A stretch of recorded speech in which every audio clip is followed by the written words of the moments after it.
Hello trainers, Elite Trainer is back with yet another video with new type forms from Hoenn/Gen 3.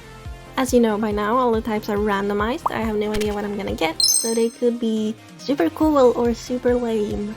But I'm staying true to my vision of having absolutely no thoughts in my head and just doing the first thing that comes to mind. Sometimes it really shows, that's all I'm gonna say. And just a quick reminder that if you draw your own type form inspired by my series, you can tag me on Twitter or Instagram and I will repost it and feature it in my video. Spoiler alert, someone actually did it this time, so that's really exciting for me. But now trainers, we're just gonna jump right into the video. Last time we ended on Carvana, and this time we're starting with another water type Pokemon, except we're giving it a new type. But the Pokemon is Wailmer. And the new randomized type I got was Steel. It is rumored that this Wailmer is actually the invention of some region's military forces. That it was meant to spy on people. But nobody knows who because nobody will admit to it, so we are not sure. It's assumed the project was a failure because these Wailmers are so playful and nice. They're terrible at spying. And it doesn't get better when they evolve. Both Wailord and Wailmer are actually quite a bit smaller than their regular counterparts, so they are a bit easier to handle. Because I imagine having a giant Wailord is a tricky thing as a trainer, especially if you're Ash and you're 10 years old. How are you gonna feed it? When can you bring it up to battle unless you're out at sea? So canonically this one is a lot smaller. I say canonically this is canon in any way when it's a fan-made Pokemon, but you know what I mean. Let's look at these friendly giants shiny forms. Instead of their metal gray, they're instead a gold color. Because that still plays into the steel type, and also I of course had to make them yellow submarines. How could I not?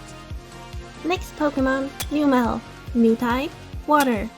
I thought it had the perfect body shape to be turned into a little seahorsey thing. It appears that this Pokemon became a water type because of hot water springs. Original fire type Numel was attracted to them because they were so hot. But because they were fire type, only the ones that became resistant to it by becoming water types actually ended up thriving in this water climate. They're very popular at touristy hot spring locations. They're a mascot symbol for them.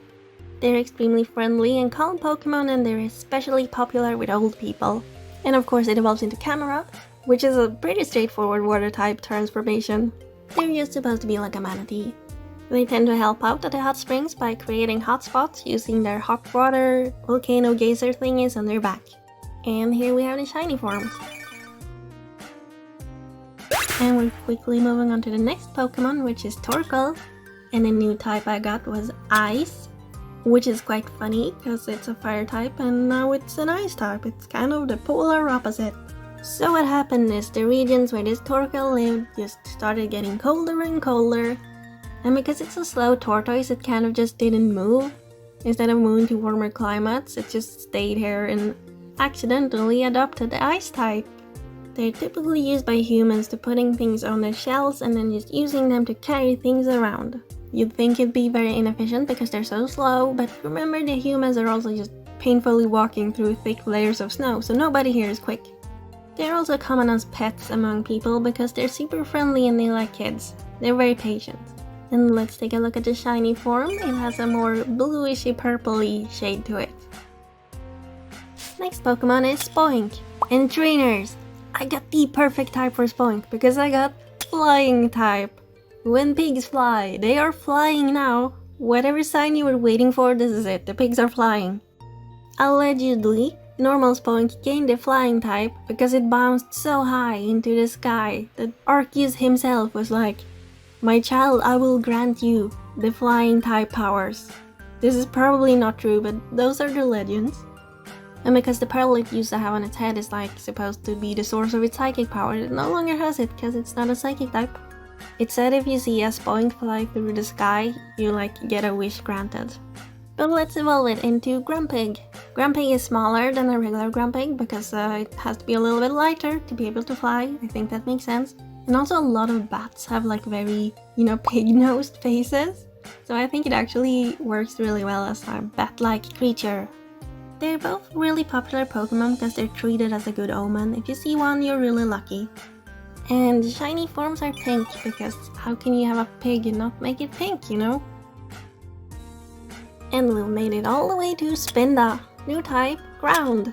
So regular Spinda basically has infinite forms because of the spots, but in this form it doesn't. It has fixed spots, but instead it has 3 different forms. They're all still ground types, but there's like 3 variations of the form. There's like a form of the form. Formception. So the way ground type Spinda works is that it spins so fast it drills into the ground using its legs. And a Spinda actually gets a different color depending on what kind of ground it's most efficient in digging in. This is the field form, it mostly digs in dirt. A very typical Pokemon to have helping out at farms. And the second one is called the desert form, it's most efficient in digging in sandy areas. And the third and last form is called the mountain form because it digs in rocky mountain areas. Because they come in 3 colors, people found the variation really fun and they've become a local mascot to the region. So just like how the Unova region has the ice cream that looks like Vanillite, they actually have their own milkshakey ice creamy dessert based on these Spindas, and everyone has their favorite form and their favorite taste. And the shiny is like a dark red. I only made one of them shiny because I'm lazy, but they all have the same shiny color. And the next Pokemon is incredibly popular because it's the Trapinch line.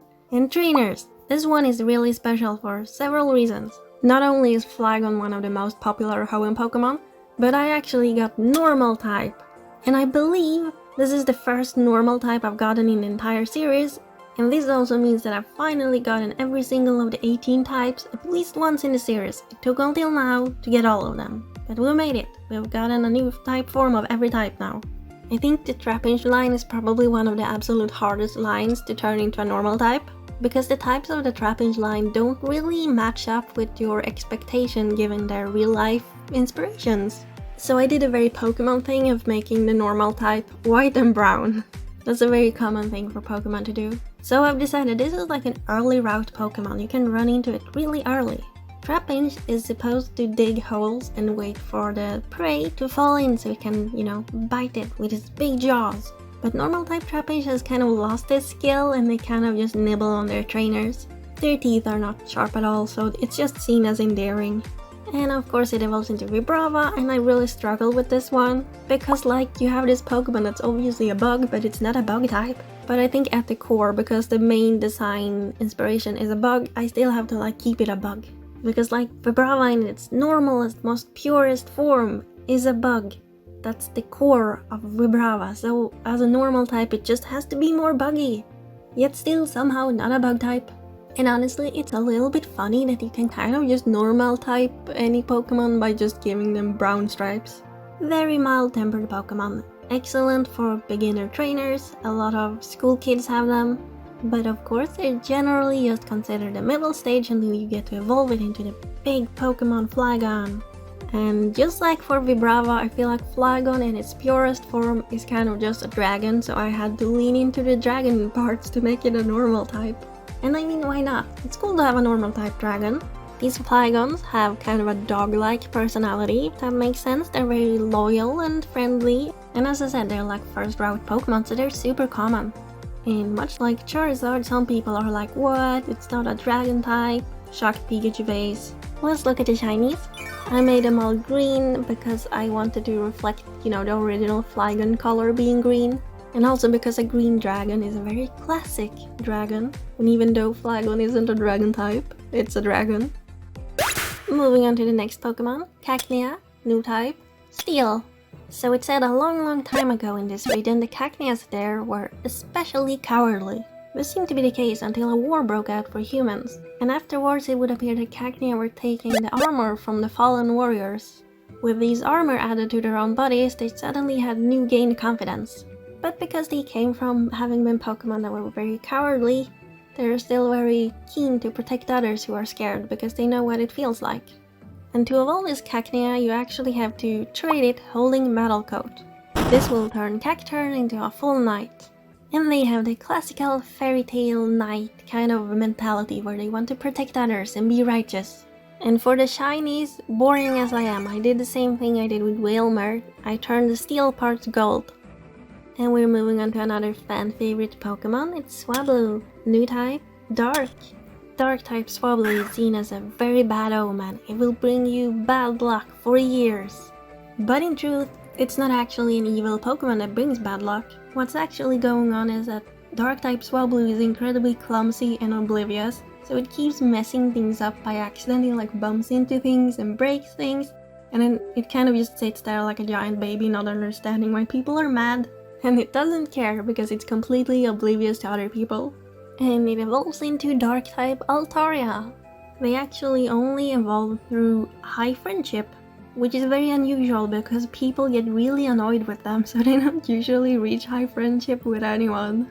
But if you do, it's actually the opposite of Swablu in that it protects you from bad luck, because it's finally grown up and learned that other people also have feelings, so now it's actually very in tune with other people's feelings and will try to protect you and keep you happy. Regular Altaria like sings or hums and it makes you feel calm and like you're dreaming. This one on the other hand is a dark type, and instead of giving you happy feelings, it sings when it's sad or upset, and it will make other people feel equally sad and upset because it's such a melodramatic melody. And the shiny forms both have purple instead of red. And we're moving on to the next Pokemon, which is Zangoose. And as you know, Zangoose has a long-standing rivalry with Seviper, so I considered doing them as a duo. So I randomized their types, and then I decided to not really make them a duo anymore because it didn't make sense, but they still kind of play into each other's lore a little bit. So, Zangoose, the new type, Poison, which is hilarious, and I was really hoping I would get normal type for Seviper, but I didn't, but more on it later. In this region, they were not equally matched. Zangoose became an expert in beating up Seviper. They focused so much on beating up Seviper that they actually started adopting Seviper's patterns and type just to be able to beat it. It's like, become the thing you are hunting. I don't know, it's a metaphor. It's like actually super deep if you just think about it, but I'm not gonna explain it because it's so obvious and I'm totally not making this up on the spot. So yeah, they're hyper-focused on Seviper, turn them into Seviper, basically. So of course I had to make the shiny swap to black and white so it looks even more like Seviper. But what happened to Seviper? If they were all beaten up, how come there are still Sevipers in the region? Well, the new type I got was Water. So what happened is, usually Seviper would be all over attacking Zangoose, but of course because they were losing, some Sevipers were sensible enough to not want to fight and actually escape into the ocean. Eventually they just adopted to the underwater lifestyle and became water types. And because Zangoose can't really follow them into water, these are the ones that survived. And because only the ones that already didn't want to fight Zangoose are the ones that survived, they lost this rivalry with Zangoose. So unlike regular Seviper, these tend to be really timid. Their pretty colors and their timid nature has made them really popular as Pokemon to use in contests. However, they still have to watch out for Zangoose because Zangoose is, as previously stated, really not into Seviper, even though they're water types. And the shiny form has what I think is a really cute color combo of pink and teal and yellow. I just wanted to make it even like prettier for contests. Next up we have another duo of Pokemon that kind of turned out into not being a duo because I wanted to stay faithful to my randomized types. But it's Lunatone and Solrock, and we're starting with Lunatone. The new type I got was Bug. I made it one of those really simple type swaps where I just slapped on some bug type features, but I actually think it's really funny in this case. Firstly because it's essentially a moth, and moths like light, you know, in the night, moonlight. And then also I turned it green because that's both a very bug type color, but also a very alien color, and other alien traits includes big giant bug eyes and antennas. So I think it's actually a really funny combo of like an alien bug, which ties into, you know, alien, moon, space. Weirdly, it works. It looks ridiculous, but it kind of conceptually works. When I randomized the type, I thought I would end up hating this one, but I don't mind it. And then the shiny is blue instead of green because that's also kind of an alien color, and also because, you know, once in a blue moon is like a saying. And let's see what Solrock is up to. It got the new type Water. I thought the most obvious thing to do was turning the rock parts into corals. So you see why it was kind of hard to keep them counterparts with each other, but they can actually still live in the same area, because you have Solrock underwater, just chilling, and then you can have Bug-type Lunatone being the ones to fly above water, like above Solrock, so they're still in the same area. They're both very mysterious Pokemon, nobody knows how they got there, they just appear in the area one day. They seem like they have nothing to do with each other, yet they always appear in pairs. Super strange. Perhaps somehow the system is perfect for both of them to live in harmony together, or something. And Solrock's shiny form is just more pink and purple. Moving on to the next Pokemon, Barboach, new type, Fairy. I really just felt like making like a cutesy pinkish pastel-y colored fairy type this time, so that's what I did. They are the perfect partner Pokemon, they're super friendly, they evolve with high friendship, they are super cute. I mean, that's really all I need in a Pokemon, I just need them to be cute. This type originally came to be because people were breeding them, because they wanted cute Pokemon to keep in their garden pond, and of course they had to be friendly and nice to not, mess up the garden or whatever. Eventually at some point people started releasing them or they started escaping, so now they're just like a legit wild Pokemon. And as I mentioned, they evolved through high friendship into Whiscash.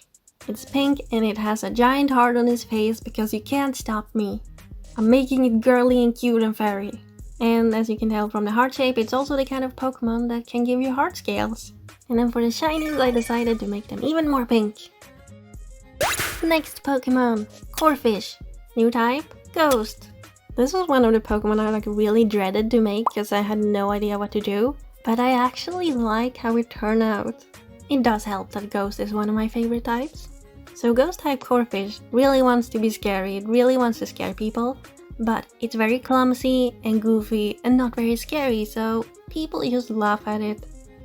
It's got this long black sheet, but it's got legs under it, so what happens is it accidentally trips itself and falls over, and it's very anticlimactic when it starts to be scary, so people just think it's like a joke. Poor little Corphish just wants to be scary so bad. Luckily for Corphish, it does have an evolution. Crawdaunt. Crawdaunt is when it finally gets to be as scary as it wants to be. The sheet has been torn into pieces, so the legs are exposed and it no longer trips over. What looked like an open mouth is just a pattern, and it's actually closed here, but it looks absolutely terrifying. People scream when they see Crawdaunt, because people are convinced this is an actual ghost out to kill them. And this of course makes Crawdaunt incredibly happy because that's all it ever wanted in life, to scare people. And the shinies have a more blue tone instead of a reddish orange one because it just looks a bit more ghostly. I think the Corphish line might actually be my favorite from this part 4. And trainers, every week I've been telling you to draw your own type forms and you never did it until now. One brave and creative trainer by the Twitter username Puppet drew their own Azurill form, also a fighting type. So instead of mine having a big punching glove on the end of its tail, this one has a little dojo punching bag. So they would just work perfectly together, they would be sparring together all the time. Absolutely perfect, thank you so much for showing me, I wish more people would do it because it's really fun. And thank you everyone else for watching and liking and commenting and subscribing and all of that. I'll see you trainers for the next part of the series. Have a nice day and bye!